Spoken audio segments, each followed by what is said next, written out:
Hey everybody, it's Brent with PDS, and I'm going to show you how to do a short-term radon test. So, as you can tell by my attire, it's wintertime, it's December. The best time to test your home is the coldest days of the year.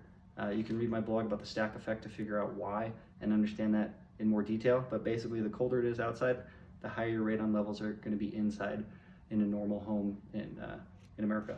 So, this is a short-term test kit from Alpha Energy Labs. When you open up this kit, you should have 2 to 3 items. You will always have the test kit itself. You will have a return envelope, and then you may or may not have instructions and paperwork. The paperwork is being phased out, so all this will be digital. But basically what you're going to do is when you open the inner bag of the test kit, the test is started. So I've already started a test over here. I'm going to take this, I'm going to take a photo of the serial number so that if it gets separated from the paperwork, I can still get my test results.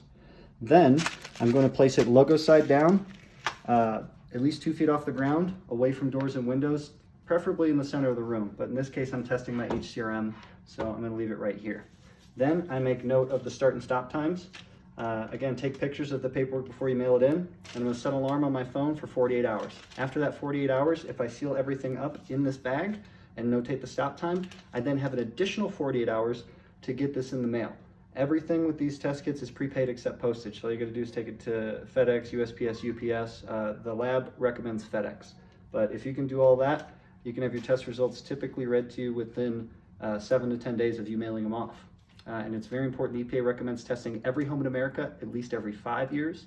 If you have an existing mitigation system, you're actually supposed to test every 2 years, because there's a lot that can go wrong with your radon system, and a radon test is the only way to know that it's working. Thanks.